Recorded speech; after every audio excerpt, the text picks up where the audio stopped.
as I said, my job's chair to try and keep everybody on time, so I'm failing at that terribly.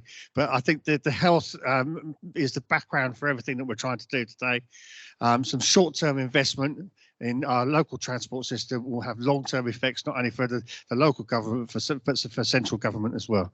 So with that, moving on to Lisa Simmons and Jon Wheeler. We have Jon here with us, and he's the infrastructure planning in place at East Sussex County Council. Thank you very much, Councillor Murray. Good morning, everyone. I'm Jon Wheeler from East Sussex County Council. Unfortunately, Lisa can't make it here today, but I'm going to talk to you a little bit. I'm going to try and keep the time, Councillor Murray, for you about the local transport plan for a really important day for us actually today, because we're actually putting pens down on our document today. We'll be going out to consultation on Monday, the 27th of November, so 10 days time. But I'll just give you a little bit of a rapid canter through the work that we've been doing over the last 12 or 15 months with a number of you stakeholders in the room as well.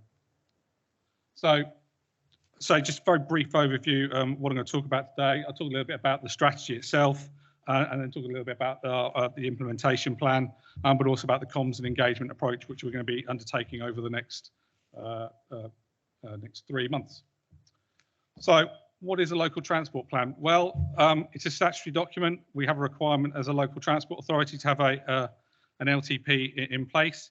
And really, it sets out our transport strategy and policy framework in relation to taking into account the economic, the environmental, social and transport challenges and opportunities in the county, and also sets out our transport related investment priorities for East Sussex. Over the last 15 months or so, we've been going through first a couple of stages. So stage one, which we undertook last autumn, was very much focused on evidence gathering, and that included looking at various documents and data, but also we undertook an early stakeholder engagement process. Again, a number of you probably actually also contributed towards that, where we asked members of the public, stakeholders, to identify what their issues, challenges and opportunities and priorities were within the county. And then we've used that information over the last, since the start of the year, to start refining the strategy and going through a variety of different stages in relation to scenario development, vision objectives, assessments, and then we're now obviously, as I said, just on the cusp of starting consultation on that draft strategy. So what's this been informed by?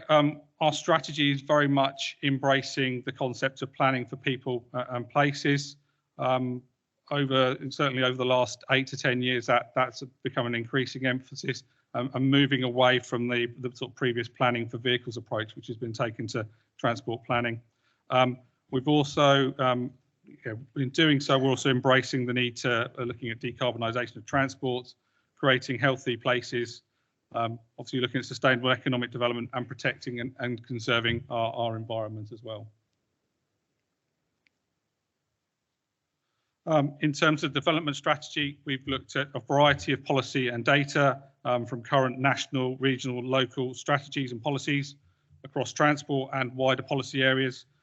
We've also done that stakeholder engagement, not just through that initial stage of work, but also through regular workshops involving officers within the county council, our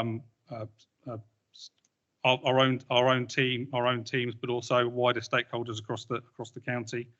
And we've also undertaken a scenario planning approach to support that planning for people and places, where we're setting out where we want transport to be, where we want East Sussex to be by 2050. And that preferred scenario identifies the land use, telecommunications and transport planning characteristics of the types of interventions that will be required to realise our preferred scenario of completely connected places.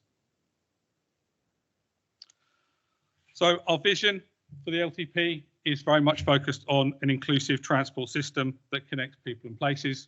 We recognise that it needs to be decarbonised, safer and resilient, and supports our natural environment and communities and our businesses, and obviously going back to what Darryl was saying earlier about being healthy, and ensuring that our communities can thrive and prosper.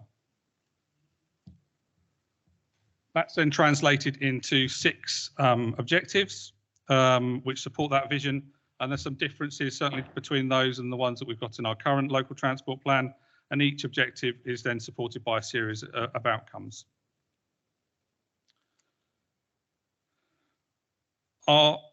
There's very much a golden thread throughout the strategy in terms of our approaches. So looking at the diagram on the screen, we've very much focused on a strategy which is inclusive. It is very much about partnership. We can't deliver this all by ourselves. It is about working with wider partners to deliver the strategy, and it's very much a vision-led strategy approach. The plan is up to 2050, so we've used that scenario approach to enable us to consider what East Sussex will be in the future. And it will be very much a live document. We fully recognise that we need to ensure that the document is kept up to date on a regular basis. And then as we've developed the strategy, we've considered all the various principles which are on the outside of the diagram. So in terms of how the document's structured, we have the usual contents, forward, an executive summary, the introduction, then our overarching vision and strategy, and then we've broken it down into 4 themes, one in relating to tackling climate change, safer, healthy and more active travel, integrated and accessible transport for all, and then keeping East Sussex connected with an implementation plan below that.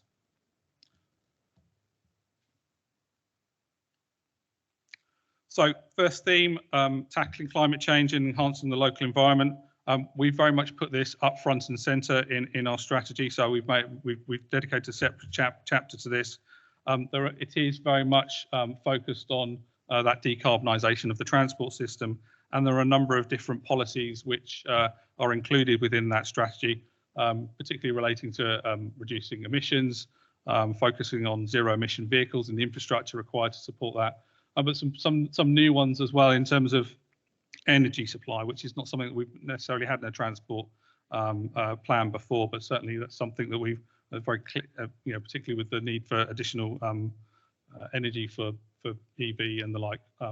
We've put that into theme A of our strategy. Second theme about active travel, safety and health and healthy environments, with that emphasis. That will be very much reflected in our updated local cycling and walking infrastructure plan, which we will do some further work on once the LTP is out to consultation. But we do have policies around safety as well. Again, a new policy in terms of a local transport plan in terms of improving access to green and blue infrastructure. Theme C, around integrating accessible transports, very much focused on the bus service improvement plan measures, both now and in the future, in terms of infrastructure, but also services, but also policies in relation to rail, and also to some of the demand responsive transport systems which we've recently introduced. And in the other room, there's a display on the flexi bus service which we've introduced in the county using our BSIP funding over the last, which we received from government earlier last year.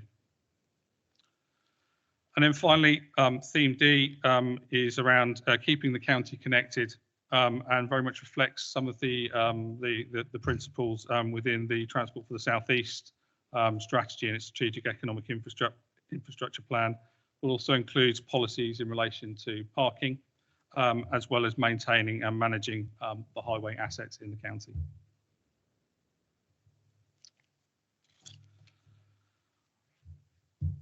Alongside that, we have an implementation plan, and that will set out the schemes at a very strategic level that we believe need to be delivered to support the delivery of the strategy.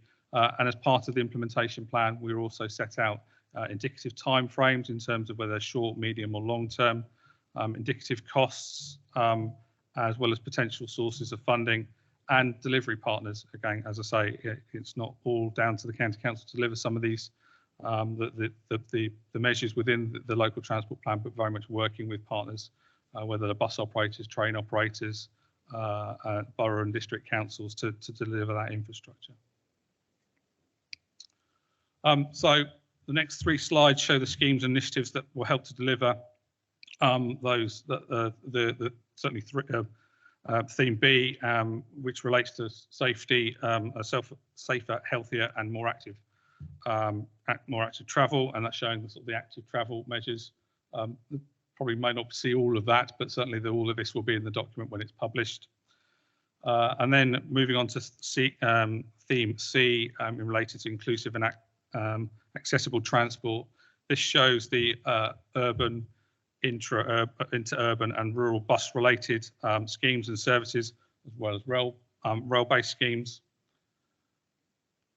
And then if we move on to, what's that one? And then finally, theme D, in related to keeping East Sussex connected. As I highlighted earlier, this identifies the schemes which have been identified in the Transport for the South East Transport Strategy and its strategic infrastructure plan.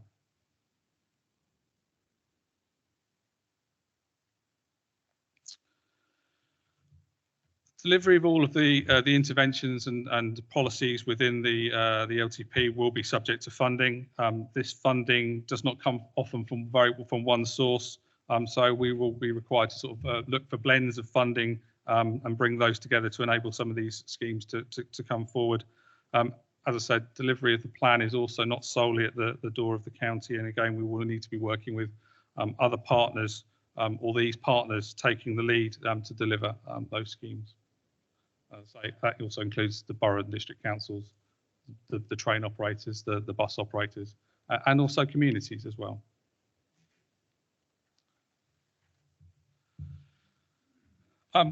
As part of the LTP, we also need to undertake a series of assessments. We have been doing some work on carbon assessment. We were expecting some guidance and a tool from the Department for Transport to enable us to do that. That hasn't actually come forward as yet, but our colleagues in 3 of the subnational transport bodies across the county are developing a tool which we hope will be available towards the end of the year to enable us to do that. But in the interim, we have been doing some work on carbon, and particularly when we were looking at the scenario planning, a quantitative assessment estimated that the local transport plan aligned with that preferred scenario of keeping completely connected communities could reduce tailpipe emissions from between 19% and 30% beyond the reductions in emission under a business as usual scenario in 2020, in 2050. But alongside that, we've also got to undertake an integrated impact assessment, which is also looking at qualities, health, habitats, and also sustainable strategic environmental assessments as well. So, final few slides. So, once the strategy is out, we will then start doing some further work on some of the modal strategies, which will sit underneath that document. We have got a local cycling walking infrastructure plan, which was adopted in 2020. We will be doing some further work on reviewing and refining that strategy early next year. We will also be looking at developing a new rail strategy as well.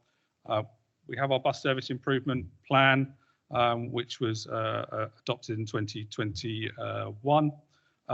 Again, that will need to be updated as required. And we'll be doing some further work on freight and a future mobility strategy as well. And there will be an EV charging strategy, which will also be out as part of the consultation. So, consultation starts 10 days' time, Monday, the 27th of November. It'll be out for 13 weeks to the 25th of February. And it will very much be a digital first approach to our consultation. So it will be available on our consultation hub, the County Council's consultation hub. There is a launch video. There'll be a webinar on the consultation hub as well. And we will be doing various presentations to groups across the county over that 13-week period. We also will be coming and dropping into the Eastbourne Library here and Hampden Park as well.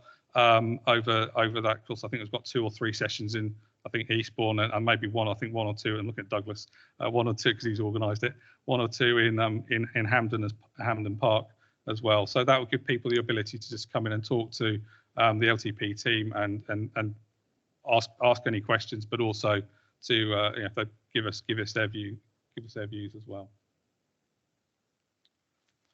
Thank you for listening.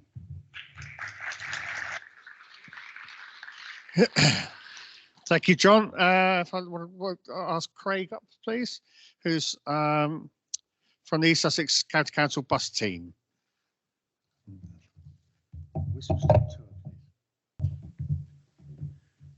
Yeah, good morning.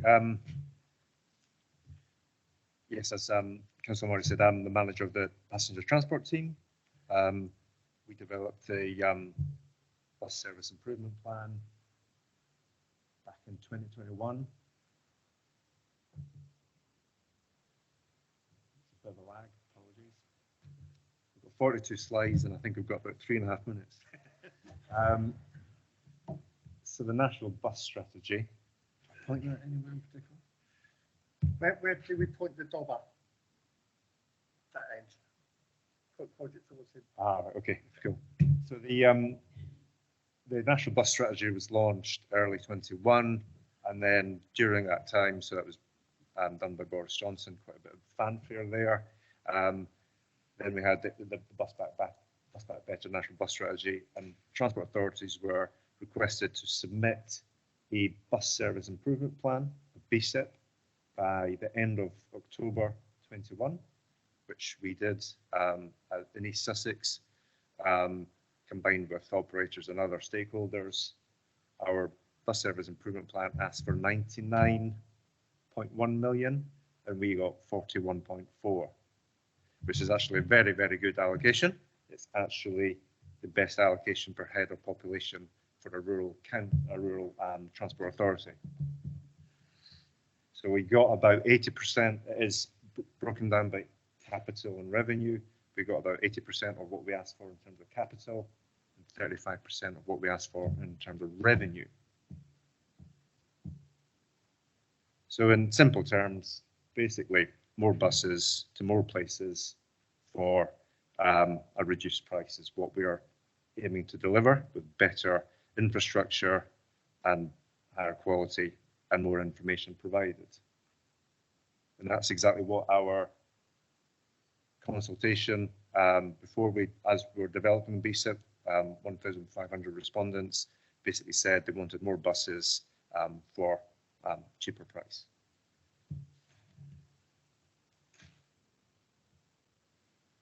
So frequency improvement, so better bus network, more bus services, frequency improvements, evening services, more weekend services.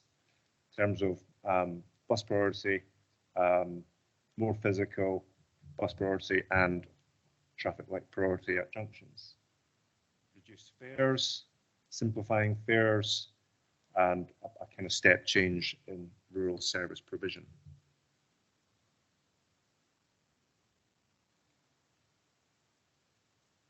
So there were allocation, as I said, was 41.4 million, 22.3 capital, 19.1 revenue.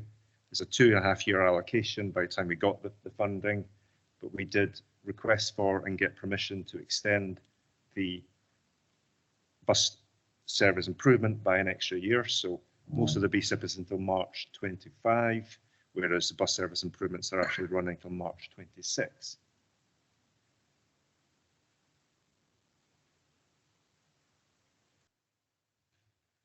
That's how we split it down. So we've bus priorities around about 20 million, so almost half of our allocation is going into bus priority. Bus service improvements 13 million, fares 5.5, infrastructure, etc. There, marketing and promotion 200,000. Of the bus priority, 18.5 million has been allocated to physical bus priority measures, 1.5 million has been allocated to traffic light priority at around 33 junctions in East Sussex.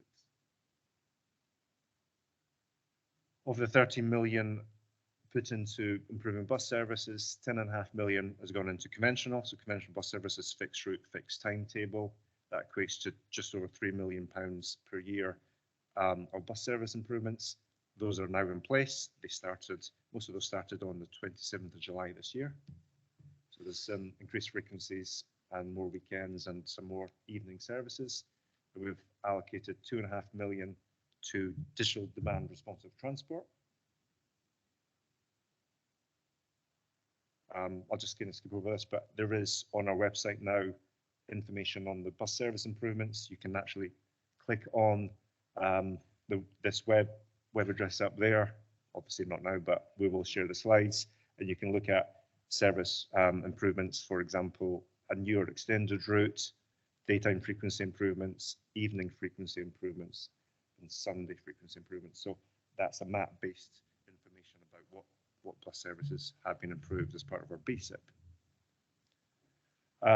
As kind of John said, we introduced digital demand responsive transport launched on the 9th of May with 5 zones initially, and then the remaining 5 started by the end of May. It's called FlexiBus, operates Monday to Saturday, excluding bank holidays, 7 AM to 7 PM. There's an app, call center as well, so you can book through the telephone. This is the coverage. It's broken up at the moment into 10 zones. Multiple zones sometimes serve the town centre. So, for example, Lewis is served by zone 1 and zone 2. Hailsham is served by 4 zones. This is the data as it stands. We have now carried just over 8,000 passengers. We expect to have over 10,000 by the turn of the year. You can see the number of passengers is going up, or the mileage is going up each month. These are our weekly passenger trips, and you can see last week we had the highest number of passenger trips at 444. These are the passengers per zone. You can see zone 8 is a good deal busier than zone 6. This is the demand by time of day and day of week, with the busiest days being Wednesday, least busiest being Saturday. You can see that the 7 o'clock in the morning is one of the quieter periods. Sign-up rates at the top left there, on demand, pre-booked. We have 87% of our trips are being pre-booked, with only 13% on demand, and 72% of our bookings are through the app, and 28% are through the call centre. Reductions, they were launched back in August 22, so they've been going for over a year now. We kind of broken it down in half to young persons fare reductions and half to general fare reductions. Sorry, skip one. So we have the big one, the big ticket being the multi-operator day ticket for £5. So you can buy an East Sussex day ticket and use it on any service, any bus service in East Sussex. And there are also operator-only day tickets available in bundles of 5 and 10. We're working on those to become multi-operator tickets, currently only available on the Stagecoach, but we're looking to introduce those on other operators as well. In terms of young persons, we've got anyone under 19 who's accompanied by either a fare-paying passenger or concessionary pass holder can travel free, up to 4 people. Unaccompanied is £1 flat fare, but that's off-peak, so that's after 6 PM on school days, any time on non-school days. We've introduced anyone aged 16 to 18 gets the same fare as the under 16s, and 19 to 29 get £25 off the adult day ticket price. So the £5 becomes £3.75, and under 19s it's £3.20 for the £5 multi-operator day ticket. We've also introduced East Sussex age verification app, so you can download that and show that when you board the bus to validate that you're able to use either the under 30 or the under 19 tickets. Additional BSIP Real-time information, we've allocated 625,000. Key interchanges 625, bus stop improvements 390, and mobility hubs 300, and QR code 60. The QR code project will be finished by the end of this year. Every single stop in East Sussex will have a QR code at it where you can scan it and get next bus information. In terms of bus stop improvements, this is kind of what we're doing in terms of the key interchanges. Uckfield's due to go in the spring next year, looking something like that. A living roof, high quality lighting, CCTV, wireless charging for your phone, high quality real-time information. And again, high quality lighting so that if you're accessing a bus in the evenings or in the dark, it's quite a nice, pleasant environment to board a bus from. This is what our hub would look like, something similar to that. Other expenditure, so we've created a bus team. That's about 8 people delivering the BSIP. We're paying around about £100,000 in terms of consultancy support to help us support on our BSIP, 215 on enforcement, 135 of that on ANPR, so automatic number plate recognition cameras, £80,000 on staff, which has actually been well received. So they travel around on buses and enforce bus lanes and also on bus stop. And we've got allocated about 100,000 on marketing and promotion, but we're looking to probably double that. Marketing and promotion has been kind of focused around the kind of strap line of more bus, less fuss. We've got a lot of social media, we've done radio, we've done posters, we've done a whole number of channels, and as I say, we're looking to double our budget. So I don't know if anyone's actually seen any of this. Hands up if you have. Well, not many, but it's not surprising. So we're actually recruiting someone in to do marketing and promotion, working solely on promoting our BSIP, because we actually do know that a lot of people don't actually know that much about our bus service improvement plan. We've also promoted concessionary fare use. The DFT were very keen for us to do that on the back of what we're doing in terms of our BSIP. So we've done radio advertising and social media and posters. Here's a lot of links to what we're doing. We've been on Facebook, Instagram, TikTok, and also our East Sussex website. These are our targets. These were developed and submitted in our BSIP, was obviously asked for close to 100 million. We got about half, so our targets will be updated. But in general terms, we're looking at passenger growth, journey time reductions, punctuality improvements, and improved passenger satisfaction. And our outcomes will be additional miles of bus miles per day per year, flexible service provision across rural areas of East Sussex, delivering improved accessibility to town centres and other services, resulting in a certain amount of social and economic benefits, millions of pounds, and value for money, and also CO2 reduction.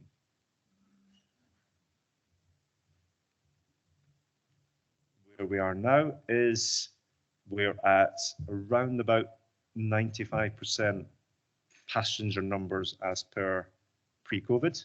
You can see the red line is the COVID year. Pre-COVID 2019 is 100%, so we're currently at 95%, which we're very much aware that we're trying to get above pre-COVID levels and beyond, 5-10% beyond pre-COVID. Okay, almost finished. And we estimate that we'll probably break the pre-COVID mark spring next year, hopefully. And just to say, it's a bit of a delay, apologies. This is the Brighton Hove bus. So Brighton Hove bus services have actually surpassed pre-COVID. So September this year, we're now at 100. They are at 104% of the passenger numbers of pre-COVID. So that is a very short break, but we have obviously very pleased that we have surpassed the pre-COVID levels. And this is the kind of the operators you can see across there, and you can see where that 104% of Brighton and Hove, Stagecoach and Compass are in there as well. encompasses quite a variable levels of passengers there. And just very quickly, looking at the concessionary pass use, we're at around about 7 to 8% of concessionary pass numbers as we were compared to pre-COVID. But again, looking at Brighton and Hove, we've had some of the most significant passenger growth. They are at 89% of pre-COVID levels. So we'll be outside in the next room and you can ask lots of questions, or as many questions as you like. Thank you. Thank you. Bus service improvement plan is obviously one of the most important parts of what we're doing at the moment. Please do go out there and ask questions. We're there for consultation as well. We want to see most of these things coming through, but we need to do it in cooperation with the population of Eastbourne as well. Norman Baker, if you'd like to come forward.